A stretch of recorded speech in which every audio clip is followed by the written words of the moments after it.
I'd like to explain what a prism is and the different kinds of prisms that there can be. I have three prisms here. I have a rectangular prism, a hexagonal prism, and a pentagonal prism. If you look at my rectangular prism, you'll see that I have one face shaded, and that's the base of this prism. Okay, and it looks like a square, but don't forget that squares are just special kinds of rectangles, and a square meets all of the requirements of a rectangle, so it's also a rectangle. So you'll see that the base is a rectangle, therefore it's a rectangular prism. You'll notice that the faces in between are all rectangles. This would be the top here, because it's opposite of the shaded base. Okay, and none of these are sitting on their base so that you can see them a little better. Okay, and then you see the hexagonal prism. Its base that's shaded is a hexagon.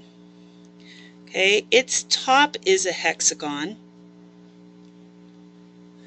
and everything else is a rectangle. All the other faces are rectangles. So when you have a specific kind of a prism, you're guaranteed two faces that are that shape. So if you have a hexagonal prism, you would have two faces that are hexagons, and the rest would be rectangles. If you have a pentagonal prism, the base and the top are going to be pentagons, and the rest of them will be rectangles.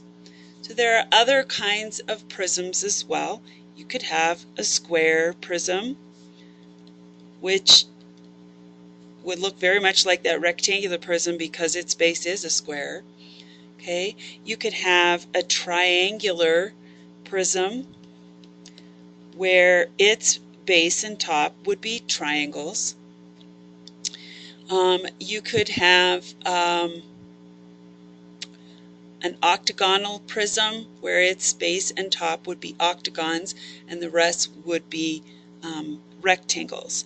The point is to realize that when a prism is named after a specific shape, that there are two faces that are that shape and the rest are rectangles.